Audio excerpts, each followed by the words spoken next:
Bienvenidas y bienvenidos a su programa Encuentros, o como decimos en chino, 促膝相谈. Mi nombre es Alejandra Mendoza, Meng Li Ya, y les doy la más cordial bienvenida a este episodio en el que tenemos de invitado a una persona muy especial. Es un investigador latinoamericano que ha sido el primero en publicar un libro acerca de nuestra literatura latinoamericana en China, en chino. Antes de darle la palabra, me gustaría agradecer a la empresa Spotlight X a cargo de Joe Mills, quien es el responsable de todos los aspectos técnicos de este programa. También me gustaría agradecer a la empresa Yubailin, que es una consultora especializada en la comunicación intercultural entre China y los países hispanos. Y también tenemos el apoyo de Noodly, que es tu guía para aprender chino de manera autodidacta. Esta entrevista va dedicada a mi querido amigo Julio Valdés Robles, con quien invertimos larguísimas horas charlando de temas súper profundos acerca de la vida, la sociedad, la historia, la política, la filosofía. Entonces, en este tono vamos a dar la más cordial bienvenida a John Walteros, colombiano, muy querido, que nos encontramos en la ciudad de Shanghai.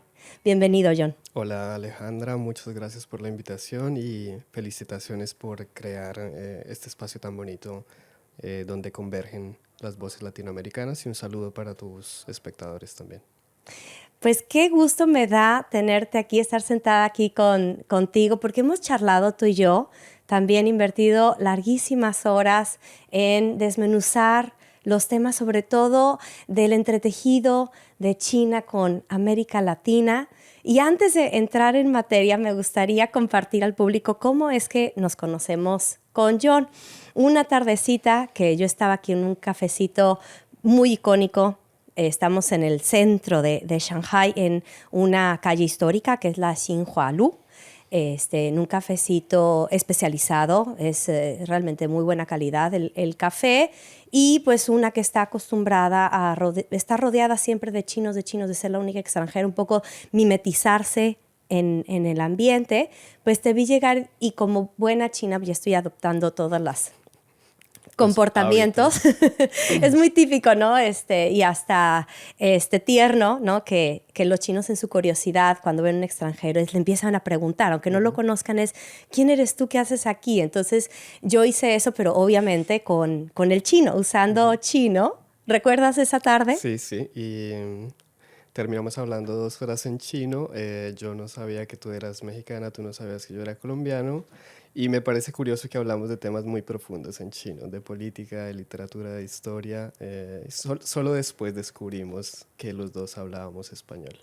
Exacto, hasta el final que dijimos, bueno, y entonces después de todo esto que ya hemos intercambiado, ¿tú de dónde vienes en realidad? ¿No? Porque mi broma siempre en chino es decir que yo soy china extranjera de aquí, ¿no? Adoptada. Entonces, sí, ese chiste ya estaba bastante gastado, pero un poco detenernos, ¿eh? O sea, lo decimos de broma, pero encontrarse en esta inmensidad que es China, que en proporción los extranjeros son pocos, mucho menos los que hablan chino, y pues por eso te invitamos, porque particularmente tú tienes un nivel altísimo de chino que te hace poder traernos, bueno, esta obra que es con la que vamos a hablar el día de hoy. Te quería preguntar, antes que pasemos a otra cosa, ¿cuál es tu nombre en chino? Mi nombre en chino es Quan Zhanghai. ¿Y por qué ese nombre? Este es un nombre que tiene una historia muy bella, porque Cuando tú llegas a China como extranjero, generalmente te dan un nombre que se parece fonéticamente a tu nombre. Creo que es como empiezan todos los extranjeros. Yo tuve varios nombres de ese tipo, hasta que finalmente decidí adoptar un nombre chino, es decir, que es un nombre que tú escoges porque tiene un significado y porque tiene una relación contigo. Este nombre es el primer verso de un poema escrito por un general y poeta de la antigüedad en China que se llama Cao Cao, que aparece en la novela de los Tres Reinos.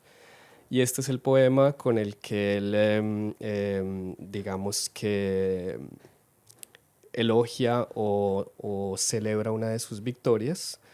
Lo que significa literalmente es observar el mar, la inmensidad del mar, que es mirar a las posibilidades infinitas que tiene un ser humano y de lo que puede lograr. Entonces, digamos que voy a hacer un chiste tal vez bastante tonto, pero mi nombre en chino es como si uno en español se llamara muchos años después frente al pelotón de fusilamiento. El coronel Aureliano Buendía habría de recordar la tarde remota en que su padre lo llevó a conocer el hielo. Pero qué bueno que tienes ese nombre porque abre la conversación, o sea, más allá de un nombre que suena a panda de zoológico, ¿no? De Xin Xin Liu Liu Tan Tan, es un nombre que dice, a ver, pero por qué? O sea, alguien que sabe, ¿no? Sobre todo en los oídos chinos suena así como muy curioso, ¿no? ¿Por qué? ¿No? ¿Por qué? Y entonces tú ya puedes abrir de, a ver, yo no soy cualquiera que viene a China, es alguien que viene primero demostrando respeto ante la cultura, demostrando interés y justamente creo que es importante decirlo porque el libro que tu bebé, tu gran creación que acabas de presentar este año, el resultado de tu estancia de postdoctoral aquí en China, es justamente pues, un buen ejemplo de lo que es llevar con toda la dignidad, ¿no? sin rebajarse, con toda la dignidad de que también está respaldado de una cultura muy rica, pero demostrando respeto. Entonces, John, por favor, platícanos de qué va este libro que tienes en tus manos. ¿Qué es? Sí, bueno, este es el libro. El libro se llama Una visión global del realismo mágico. Es un trabajo, digamos que es mi trabajo de 10 años o más, un poco más, 14 casi en China. Y lo que este trabajo plantea es, digamos, una innovación teórica en diferentes frentes. Digamos, yo diría tres aspectos fundamentales. El primero es, digamos, poner en duda la idea de que el realismo mágico es un fenómeno latinoamericano, exclusivamente latinoamericano, y a profundizar en la idea de que el realismo mágico se desarrolla a nivel global y eso implica entender que aparece en Europa, que luego llega a Latinoamérica y que finalmente en China también encuentra un espacio donde está constantemente cambiando a pesar de que haya un hilo conductor y ese sería el segundo aspecto.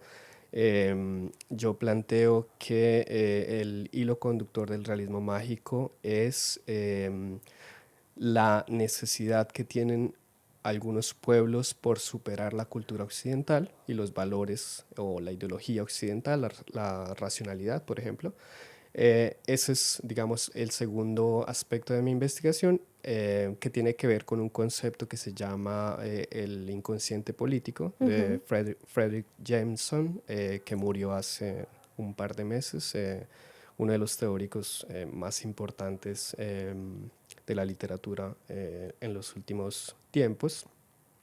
Y finalmente un tercer aspecto que es el que considero también fundamental y es la capacidad de poder establecer una definición clara de lo que es realismo mágico frente al que se han o en torno al cual se han creado tantos malentendidos y poder decir qué es el realismo mágico y qué lo diferencia de otros tipos de literatura y en eso, por ejemplo, he trabajado mucho en cuál es la relación que tiene el texto y el lector en el realismo mágico y qué efectos genera en el lector que lo hacen completamente un fenómeno literario completamente distinto a otros tipos de literatura. Esa es una investigación que he escrito en chino y obviamente abarca toda la parte de cómo se desarrolló el realismo mágico en China y por qué es una de las influencias más importantes en China. Y la obra fue publicada este año por la Universidad de Pekín. Y bueno, digamos que es como el producto final de un trabajo de muchos, muchos años de estudio. Yo creo que hay que recuperar este tema de los 10 años, o sea, porque es una larga travesía por el desierto. China no es fácil. Y el hecho de que el tema de investigación sea el realismo mágico global, Sí, particularmente en China, implica de que tú tuviste acceso a fuentes que son chinas, sí. que no son públicas, que no están fácilmente al alcance. Entonces ahí la pregunta es, ¿cómo es que un colombiano, un bogotano, No, yo soy no, de Puente Nacional de Santander. Puente Nacional Nacional, Santander, sí, sí, sí. Santander, perdónenme, Es que estoy muy orgulloso del pueblo donde nací, así que lo que debes de decir, sí, por sí, sí. supuesto, ¿cómo? O sea, digo, aunque sea de una capital, o sea, es como alguien de nuestros países llega a China y llega a estudiar a un nivel tan profundo, o sea, desarrollar esas habilidades para acercarte, interactuar, criticar textos en chino. Eh, yo pienso que llego a China a través de una intuición. En el 2010 empecé a sentir que en Asia estaba ocurriendo algo, algo que no era tan evidente para nosotros en Colombia o para Latinoamérica, tal vez mucho más claro en otros países, pero no en Colombia. Y era simplemente este pequeño, este murmullo que estaba en mi cabeza de hay que ir a Asia y hay que entender lo que está pasando y sobre todo lo que está pasando con China. Mi formación académica era otra, era filología clásica, el mundo griego, el mundo romano, la literatura latinoamericana y sin embargo hubo esta idea, eh, una forma de presentimiento que me llevó o que me trajo a China y empecé y llego acá, digamos, sin saber exactamente por qué, pero queriendo entender a China y finalmente descubro unos años después por qué vine y la respuesta es porque la literatura latinoamericana y sobre todo el realismo mágico es muy importante en China y nosotros los latinoamericanos no conocemos ese patrimonio cultural. Así que mi misión ha sido reivindicar ese patrimonio cultural, entenderlo, comunicarlo. Bueno, en este momento empezar a dialogar con los chinos, porque a pesar de que el realismo mágico es importante acá, no hay un diálogo. Nosotros no sabemos que es importante, ellos no nos han buscado para preguntarnos, esto es el realismo mágico.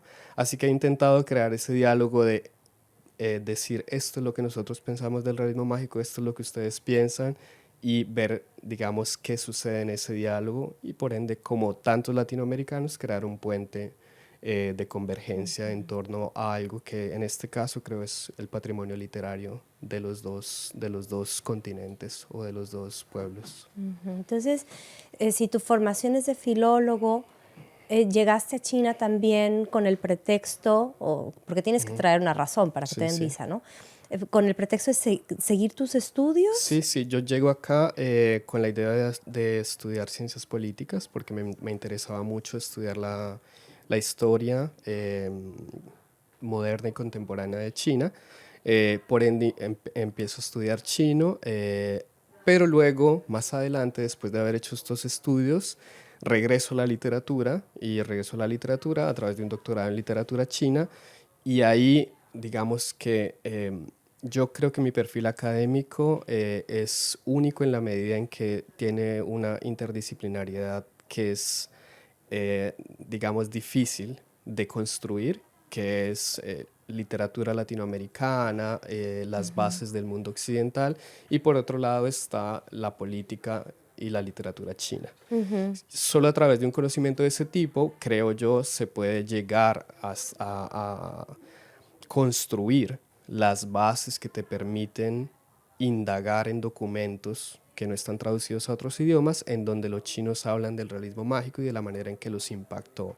Entonces, saber chino es, digamos, una herramienta necesaria, absolutamente necesaria para poder excavar en esas construcciones, digamos, una forma de arqueología que nos permite dialogar con ellos. Sin saber el chino, digamos, yo no hubiera podido tener acceso a esos documentos que, bueno, son esenciales. ¿Tú ya sabías algo de chino antes de No, venir a no, no. China? Yo llegué a China sin hablar una sola palabra de chino. Empecé ¿Tardaste desde mucho en cero. aprender? Tardé mucho en poder leer documentos, en poder seguir una clase en chino, porque he tomado Más o menos cuánto, ¿cómo es el muchos proceso? años.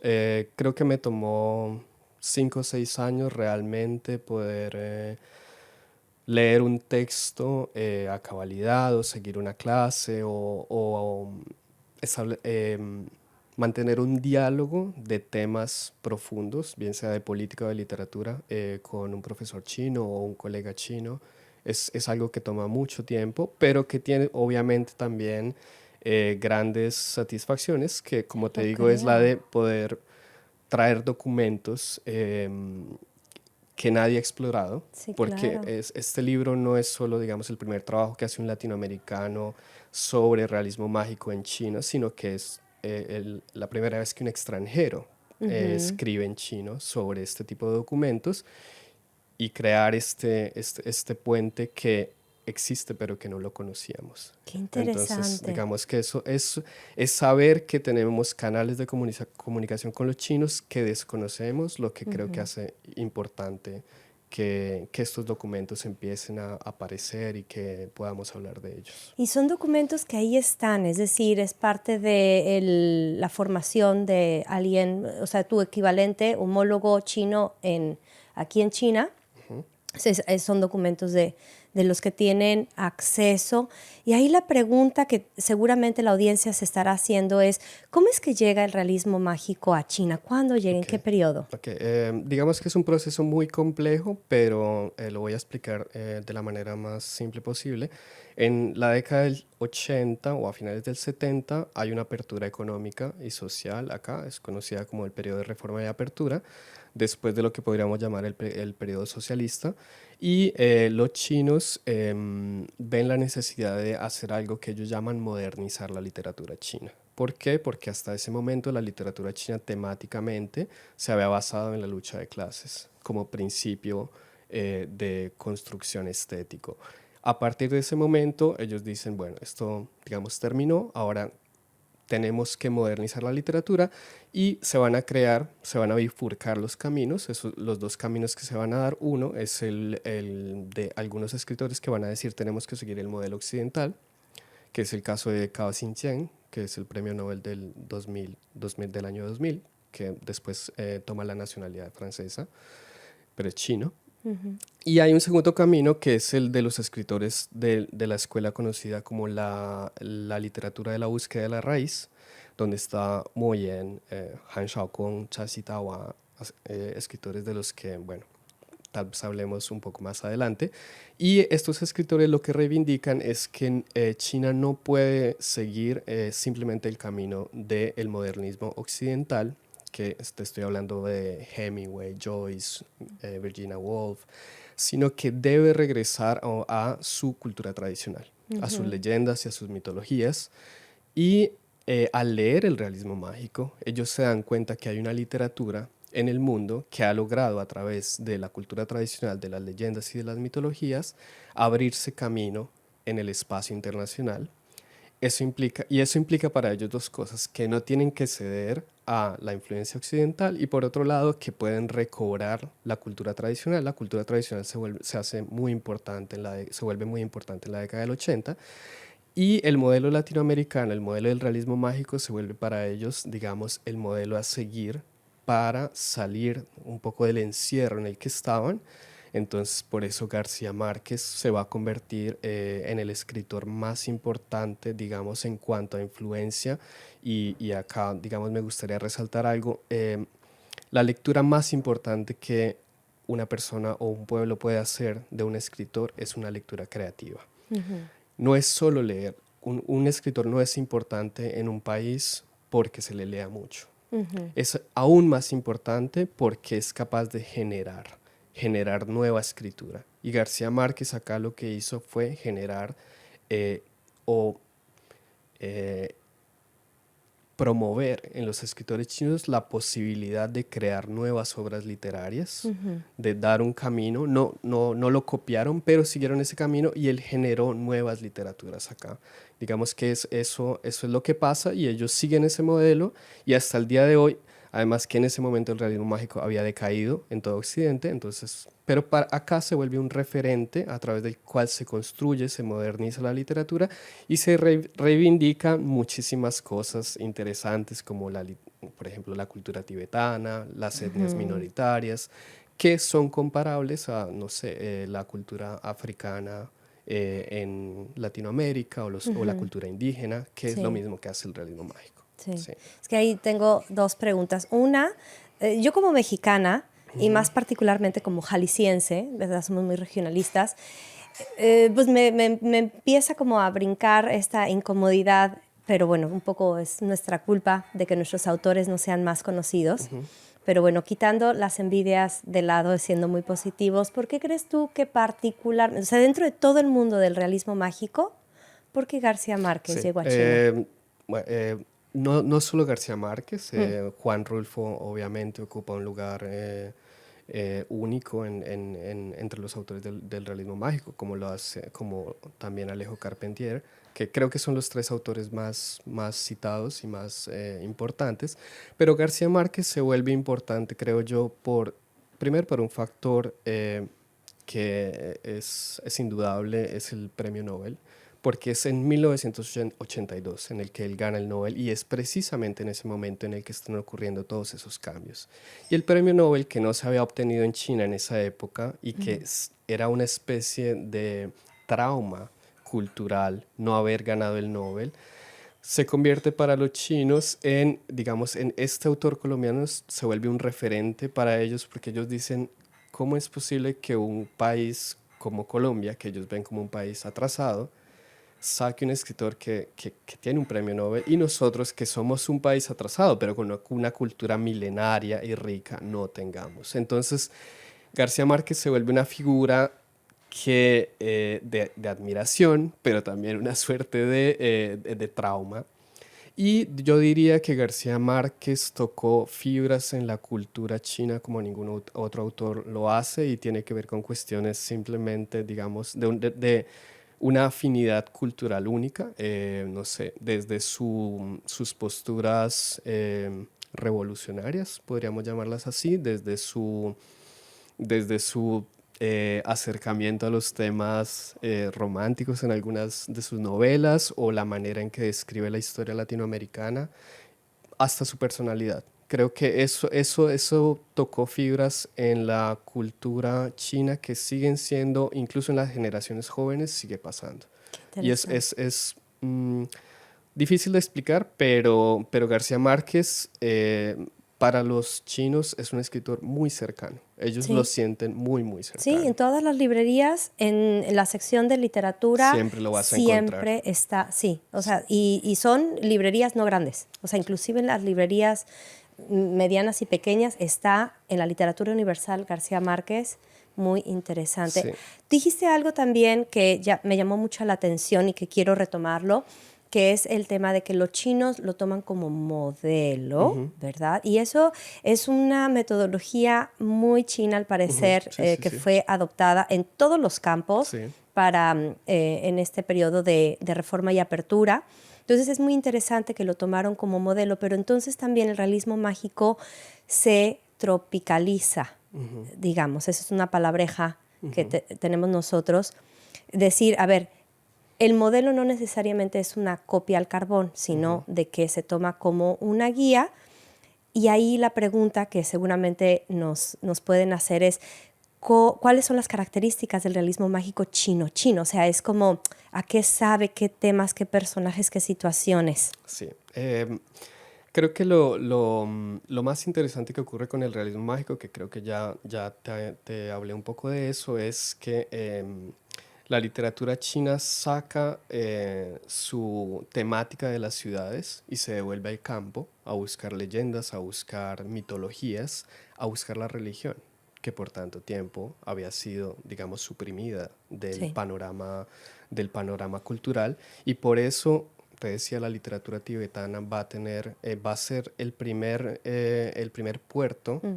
digamos en términos culturales, por donde va a entrar el realismo mágico, porque los tibetanos, con su riqueza religiosa y podríamos decir también supersticiosa, ven en esa literatura una posibilidad de expresar esa Ujú. cultura que por mucho tiempo no habían podido, digamos, mostrar. Y eso va a pasar también con etnias minoritarias, es decir, la cultura de China, deja de ser Beijing, deja de ser Shanghai Monopólica.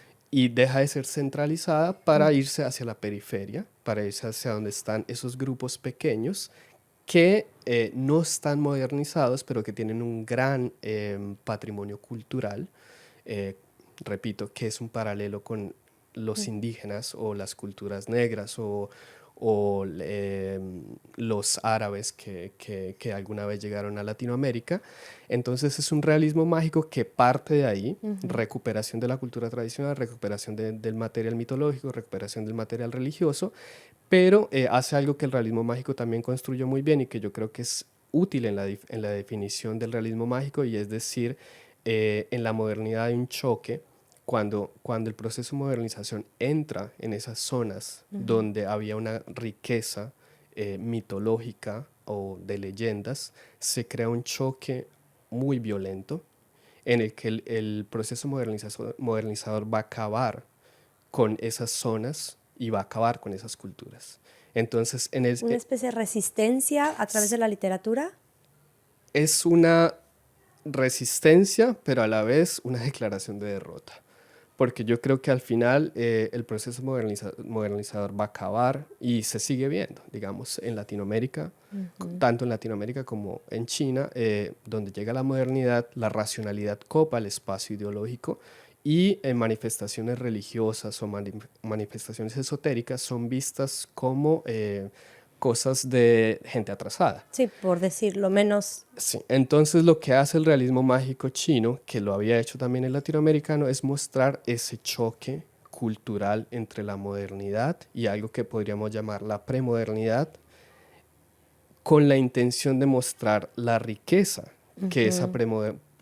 premodernidad concebía o tenía en Sí, no esos perderla, espacios. tener como un pequeño refugio para Exacto. eso. ¿Haces o estás pensando traer productos a tu mercado, pero te detiene la dificultad de hacer pagos a proveedores? Si sientes que los bancos te cobran comisiones excesivas o te rechazan simplemente por no ser un corporativo, cuidado. Muchas personas como tú o empresarios optan por hacer transferencias a través de amigos y conocidos, y esa es una opción muy insegura que te puede traer grandes costos. Si me permites, me gustaría el día de hoy presentarte los servicios de la plataforma Xtransfer, que es una empresa especializada en pagos internacionales y cambio de divisas. Su misión es justamente apoyar a micro y pequeñas empresas como la tuya. Para crear una cuenta con ellos es súper sencillo. Lo único que tienes que hacer es ir a su página web, que es www.xtransfer.com, dar clic en el botón naranja de crear cuenta, llenar el formulario con tus datos, muy importante, anotar nuestro código de invitado, que es 144963. Si lo haces, Xtransfer patrocinará nuestras entrevistas. Así que a seguir haciendo negocios entre nuestros países y apoyar a tu programa Encuentro Susi Xiantang. Muchas gracias. Y ahí va la siguiente pregunta. ¿A quién hay que leer? O sea, es decir, porque te escuchamos y escuchamos que mencionas estos grupos culturales étnicos de la China que son conocidos y otros que no son conocidos, y da curiosidad. Bueno, ¿quién fue el autor, la autora que se adentró a hacer esos diálogos a través del realismo mágico chino? Bueno, indudablemente Mo Yen, que es el más importante y que es muy fácil de conseguir. El hecho de que haya ganado el premio Nobel pues permitió que se hicieran muchas traducciones, así que se puede empezar por ahí. Obviamente Sorgo Rojo es una de las primeras novelas donde se ve la influencia del realismo mágico latinoamericano, pero hay otros autores que algunos no están traducidos, otros tienen pocas obras traducidas y digamos que ese es un gran problema. Uno de mis escritores favoritos, que es Chasi Tawa, él es un tibetano de madre tibetana y padre Han, así que acá incluso se da la Multicultural, coincidencia sí. del mestizaje latinoamericano. Él escribe novelas sobre el budismo, digamos sobre la situación del budismo cuando empieza a entrar toda la modernidad en el Tíbet. Y esas novelas son muy bellas. Desafortunadamente no hay traducción al español ¿Todavía? todavía. Han Xiaokong, que es un autor también muy interesante, tiene algunas novelas traducidas ¿Han de dónde es? ¿De qué región? del sur Mm, y habla mucho de algunas zonas del sur centro de China. por ahí de Eh, Guangxi. sí, donde hay, por ejemplo, mezclas de Feng Shui y, no sé, etnias minoritarias, con todo tipo de tradiciones, leyendas, o sitios que están tan alejados que crean un universo separado de eso que llamamos el mundo moderno. Pues entre montañas, Sí, valles sí, entre sí, sí. montañas. Y fantasmas y, bueno, dioses y demás. Creo que es un escritor que valdría mucho la pena que se tradujera y se difundiera más. Estos dos escritores, creo yo, son fundamentales. Hay otro escritor que se llama Jia Pinghua, también de la, digamos, él un poco más se adentra en lo que es la mitología antigua y en el mundo rural chino. Creo que son escritores que valdría mucho la pena que alguna vez tuviéramos a disposición en español, porque eso mostraría hasta qué punto el realismo mágico tuvo un impacto en China. Porque son icónicos también, yo supongo, en esta cristalización o hibridación del realismo mágico Sí. en China. Es interesante y tienen el mismo impacto, por ejemplo, por nosotros. O sea, además de los autores que ya mencioné, jaliscienses y mexicanos, leemos a García Márquez, obviamente, viene, como decimos, de cajón en nuestra educación secundaria y preparatoria. Pero esos autores de realismo mágico tienen el mismo impacto en China. Eh, Yo creo que tienen un gran impacto porque, sobre todo, diría en el extranjero, porque si tú piensas en la imagen que tenemos de China en algunos casos, en esa imagen, si piensas por ejemplo, en las películas de Zhang Yimou, todas esas películas en algunos casos están basadas en las obras de estos escritores. Y Bueno, el fue sorgo rojo, por ejemplo, por Sorgo ejemplo, Rojo, sí, pero no solo impresionante. esa, en donde ves esta China donde por un lado está la historia, la modernidad, la invasión japonesa, procesos colonizadores, pero por el otro lado también está la magia de la naturaleza, ¿por qué se llama Sorgo Rojo la novela? Porque el sorgo es el principio unificador del universo de Kaomi, del condado de Kaomi. Todo pasa por el sorgo se bebe, el sorgo Sí, a través del bayo, se come, la en el comida. sorgo se hace el amor, el sorgo ayuda a enfrentar a los japoneses. ¿Ves? Sí. El sorgo es ese elemento natural que une toda esa comunidad. Y eso es una reivindicación de la naturaleza, que como en el caso latinoamericano, también la naturaleza aparece como, digamos, como oposición a la modernidad. Porque la modernidad no, digamos que saca el mito y saca la naturaleza de su espacio porque la considera de alguna manera una forma salvaje. Entonces, esa integración en el realismo mágico se da un intento por reintegrar el mito en la modernidad o demostrar cómo hay un enfrentamiento y en el cual se ve derrotado definitivamente, pero también hay una reivindicación del valor que había en ese tipo de elementos. Sí, es muy conocido, muy afuera de China, como dices, y traducido al español hay varias obras, no solo una, hay hay varias. Ahí también el hecho de que tengamos obras en nuestros estantes, en las librerías y bibliotecas, tiene que ver porque hay toda una cadena de aprovisionamiento que es sostenido por decisiones muy concretas y conscientes.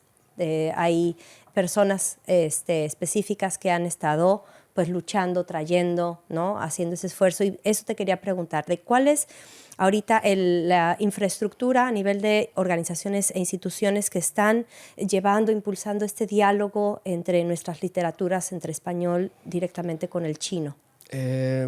Pues te cuento desde el caso personal, lo que yo he visto es que hay esfuerzos muy importantes desde el punto desde el gobierno, entidades del gobierno chino que promueven la traducción en general y de ahí, digamos, si tú estás interesado, si tienes las capacidades, puedes hacerlo y puedes acceder a recursos.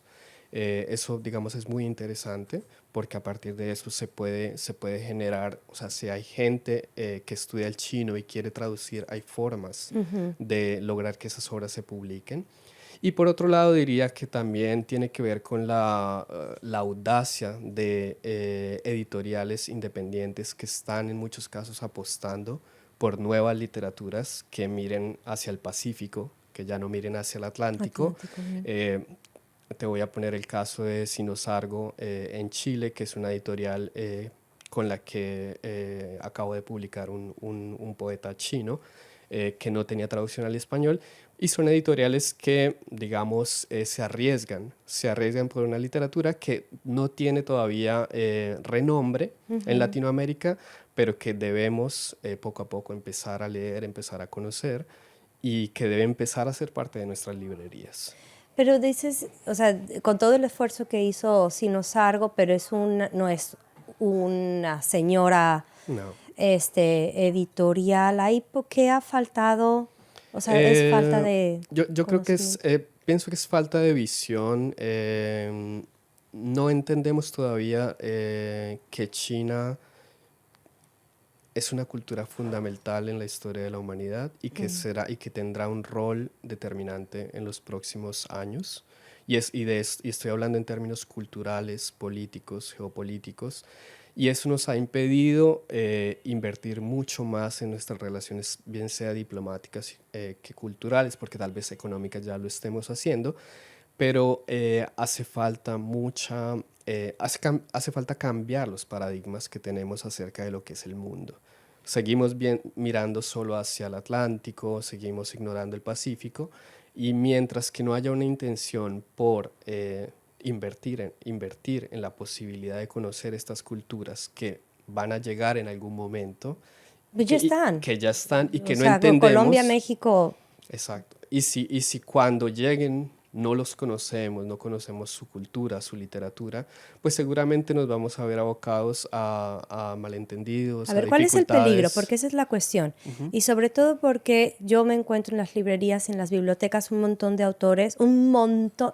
Elena Poniatowska está traducida, hay muchos autores y se hacen muchas revisiones de autores contemporáneos, por hablar solo de literatura, al chino. O sea, hay expertos chinos, centros de investigación chino que están, pero con lupa y microscopio, queriendo entender América Latina, pero yo no veo el mismo esfuerzo, la misma urgencia de parte de nosotros. Exacto. ¿Cuál es el peligro para ti de que ellos nos entiendan bastante bien, tengan toda la radiografía y que nosotros estemos en esta... Creo que es el peligro de que nos sentemos a dialogar en condiciones de inferioridad, porque cuando los dos estamos hablando, bien sean desde un punto de vista de una negociación como de una conversación, si tú sabes más que yo de lo que yo sé de ti, seguramente la conversación o la negociación se va a dar en términos de poca igualdad. Y se van a crear malentendidos o nos vamos a cerrar a posibilidades muy interesantes que se están abriendo en el futuro. Es decir, no cambiar el paradigma, no decir tratemos de dialogar con estas otras culturas que están cada vez adquiriendo más relevancia, lo que nos va a llevar es a llegar tarde a procesos que se están dando. Es que mira, no voy a conectar desde la primera vez que nos sentamos a dialogar, porque la primera vez que nos sentamos a dialogar tocamos un tema de la guerra. En eso nos centramos. Y lo que estás ahorita diciendo, y bueno, tu nombre, ¿no? Ahí dice mucho de que tú tienes muy incorporado el tema de la estrategia militar. Entonces, este planteamiento que estás haciendo es de que nuestro desconocimiento nos pone una desventaja táctica. Sí, sí, sí. Dejando eso de lado, también rescato de lo que dices, que tiene que ver con expandir tus horizontes culturales. Sí. Es decir, no todo es la cultura mainstream que nos quieren hacer creer. O sea, el mundo es mucho más rico y ahí estamos perdiendo todo un campo muy interesante de conocer a otras culturas a través de lo que han investigado los chinos y de nada más escuchar cómo ven el mundo, pues una tercera parte del planeta, ¿no? Sí, sí. Y es entender cómo nos ven. Es decir, yo en mis investigaciones lo que he hecho también es tratar de entender cómo nos ven, porque creo que eso ya hace parte importante de la negociación.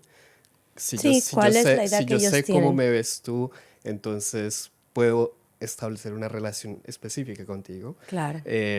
Pero nos hace falta, hay una falta de visión estratégica en todo esto, que es entender que deberíamos, por ejemplo, y en esto ya saliéndonos un poco más del tema militar, es lo que te decía, hace falta que haya una coordinación que nos permita tener material literario en diferentes bibliotecas de países latinoamericanos sobre literatura, de literatura china. Tú ya tienes ahí esa, como el mapa mental, fuera inclusive de realismo mágico, pero a ver, a nivel de literatura, ¿cuáles son los autores esenciales como para decir, a ver, esta es una biografía básica de quien quiera adentrarse en el tema chino? Más que decirte eso, yo creo que tendríamos que sentarnos, varias personas que conocemos a China o quienes conocen a China y hacer una especie de canon, que siempre hay que hacerlo, que permita que esos libros, por lo menos esos libros, estén disponibles en cada país de Latinoamérica o en una de las bibliotecas de cada país. Ese sería un inicio de una conversación clara, real, de conocer la literatura latinoamericana. Perdón, la literatura china China en acá, sí, o Latinoamérica. sea, para decir, bueno, cómo posiblemente no todo el mundo pueda venir a China a estudiar, no todo el mundo pueda estudiar chino a un nivel tan profundo, pero digo, hacer esas traducciones al español para que no tengamos que mediar por otras lenguas y otras visiones para entender a China de manera directa. Entonces, ese grupo, ese consejo de sabios que tú estás planteando o de expertos para plantear este canon, ¿qué perfil debe tener? O sea, alguien que quiera ayudar en este esfuerzo, ¿cómo crees que debe de ser su formación o qué experiencias debe de tener? Eh, no sé, creo que debe ser siempre un equipo interdisciplinario que sepa tanto de literatura latinoamericana como literatura china, como de ciencias políticas, de historia de los dos pueblos. Creo que no es difícil, es una tarea bastante simple que no se ha realizado, como lo es también crear bibliotecas de literatura china en Latinoamérica. Creo que desde el punto de vista económico se puede hacer, pero no se ha coordinado y es, digamos, es lamentable porque ya hay cosas traducidas, pero al mismo tiempo no las ves. O sea, en Colombia encontrar literatura china es difícil y eso hace parte, digamos, de no saber organizar el material que ya existe, lo que se ha traducido y la manera de presentarlo. El pretexto a veces es de que no hay demanda. Sí, Entonces, por eso las organizaciones más grandes dicen, bueno, pues a mí no me conviene poner la oferta cuando no me están pidiendo el libro. O sea, a mí me siguen pidiendo a Paulo Coelho, sí, entonces pues yo sigo vendiendo a los autores conocidos. sí. Pero digamos que no es lo que estamos haciendo hoy o los trabajos que hacemos algunas personas acá y que demuestran que hay una riqueza detrás de todo ello, que hay un diálogo directo con la literatura latinoamericana, debe hacer pensar que vale la pena leer literatura china y vale la pena leer algunos autores, no solo por su valor intrínseco como escritores chinos, sino por el diálogo que han establecido con nuestra cultura a pesar de la distancia geográfica, a pesar de las diferencias lingüísticas y culturales. Hay un diálogo subterráneo que está ahí y que vale la pena explorarlo. Así que esta es una invitación a que esos lectores lleguen ahí. Habías dicho que nos conozcan, ¿verdad? Habías dicho eso de decir, bueno, saber qué percepción tienen de nosotros. Y ahora que dices esto del diálogo me da a pensar, profundizar en esto de que hay muchos investigadores que han escrito acerca de todos nuestros autores. O sea, han hecho todas sus carreras académicas sobre de eso.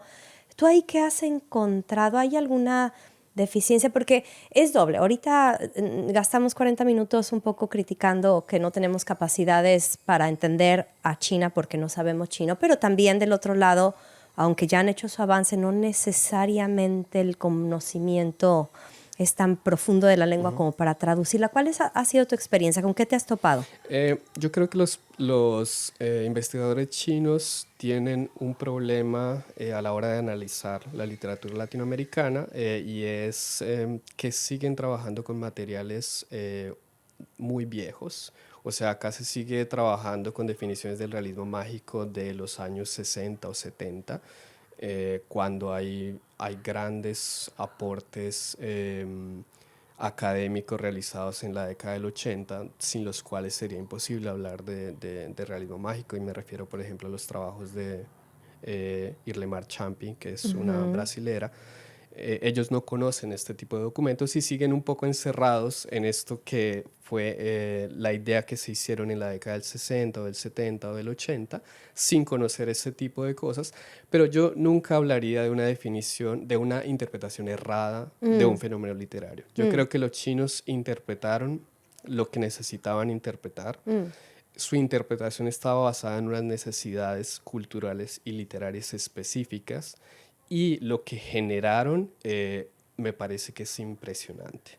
Por un lado, la generación de una nueva literatura, de una nueva novela, una nueva novelística, y por el otro lado generar una interpretación que a mí me parece sumamente aguda, que es una interpretación del significado político del realismo mágico, que yo asocio también al concepto de inconsciente político, y es, ellos ven en el realismo mágico una forma de oposición a la cultura occidental en términos muy claros, en la manera en que se opone a la racionalidad y a una forma de resistencia cultural que se expresa en términos literarios, y de ahí el término inconsciente político, es decir, toda obra puede concebirse como una solución de un problema que en la realidad no tiene solución. Las obras literarias son una solución imaginaria, y ellos leen eso muy bien. O sea, nos leen muy bien y dicen, los latinoamericanos están tratando literariamente de resolver problemas políticos, sociales e históricos en las novelas que no pueden resolver en la realidad. Eso nosotros creo que nunca lo intuimos, lo interpretamos así. Nosotros tenemos una interpretación mucho más estética del realismo mágico. El sentido político no tiene tanto peso, el sentido ideológico, y yo creo que esa interpretación es muy interesante. Así que generalmente no hablo de interpretaciones erradas. Sí creo que en el tema de los materiales que manejan hay un problema, porque ellos siguen trabajando con materiales que creo que están ya caducos, Entonces, que han ya ahí caducado. hasta la oportunidad, ¿no? De las dos vías, o sea, no nada más quedarnos con esta tarea pendiente de buscar esos, al menos tener como la literatura, la biografía básica, sino también un poco hay oportunidad para personas concretas en hacer una carrera trayendo como la actualidad a Sí. China. O sea, no creo que en China haya tantísima resistencia. Y entonces, como hay tanto que hablar, tenemos que cerrar porque si no vamos a estar aquí otras 2 horas, como usualmente nos pasa. ¿Por qué no nos platicas de qué estás haciendo ahora y cuáles son como tus proyectos a futuro? Bueno, Te contaba que con Sinosardo acabamos de sacar este libro que se llama Delante del mar brota la primavera, poemas reunidos de Heitze, que es uno de los poetas, creo yo, que describe mejor las contrariedades de la China post-socialista. Es un poeta que se suicidó a los 25 años y dejó una obra maravillosa y lo hemos traducido por primera vez al español. Este es uno de los últimos proyectos. Y me he dedicado también siempre con mayor vigor a estudiar el realismo mágico en el Tíbet. Es un tema que me interesa muchísimo. Y otros proyectos siguen siendo, por ejemplo, revisar la vida y obra de algunos poetas que fueron a Latinoamérica. Es decir, hacer el ejercicio especular no solo la influencia o lo que dijeron, lo que pasó con la literatura latinoamericana en China, sino ver cómo hubo poetas que viajaron a Latinoamérica y construyeron también literatura a partir de eso. Qué Entonces, sí. interesante. No, pues hay muchísimo que hacer. Tienes una tarea, no sé si estás planeando vivir, renacer, superar a los más longevos, porque hay mucho por hacer. Sí.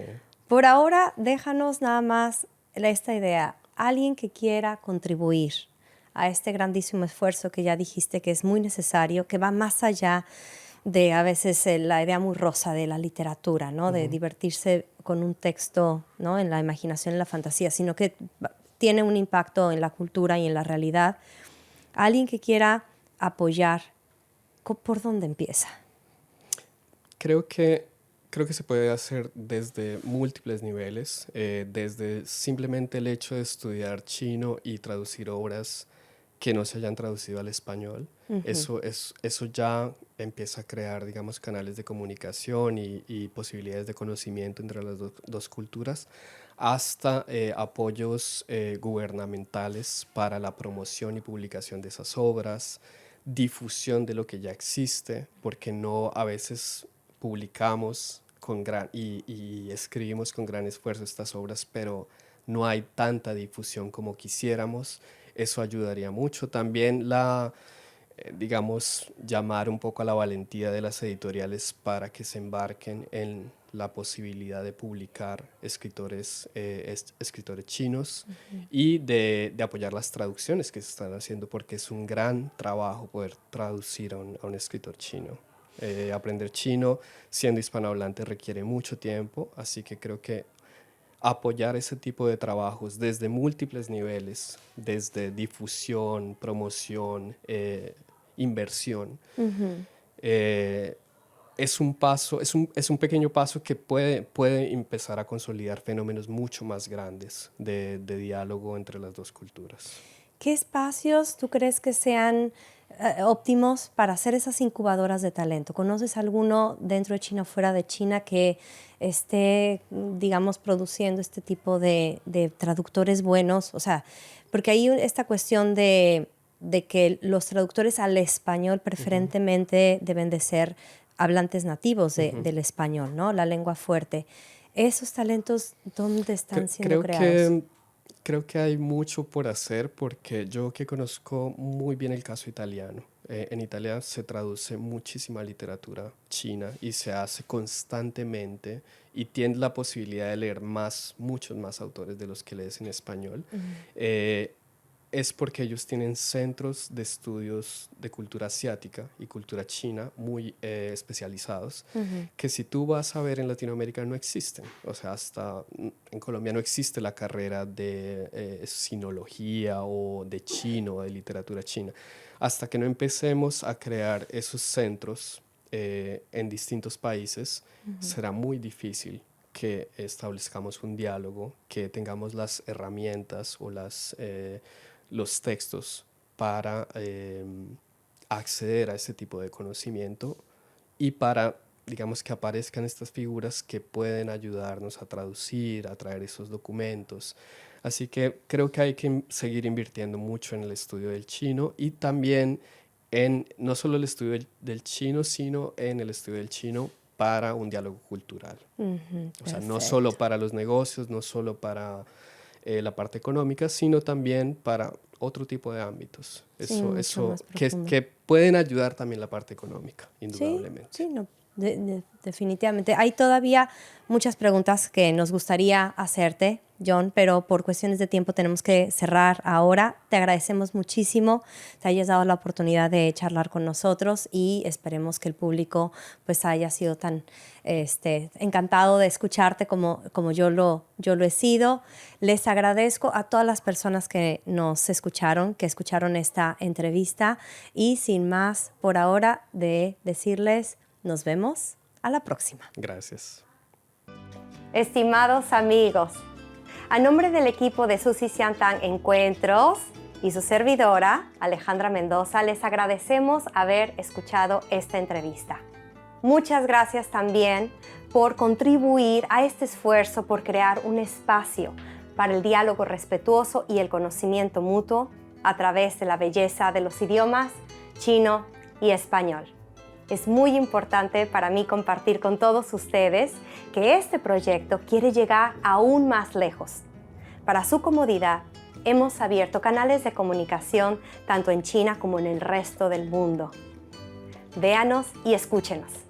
Darle like, suscribirse a nuestros canales, compartir con sus amigos, programar las notificaciones y hacernos llegar todas sus preguntas y comentarios. Sobre todo, por favor, apóyenos. Suzy Xiangtan Encuentros es una plataforma insuperable para promover sus productos y servicios. Nuestras puertas están abiertas para todos aquellos que quieran promoverse con nosotros. Para mayor comodidad, les ofrecemos nuestro sitio web que es www.encxxtros.com.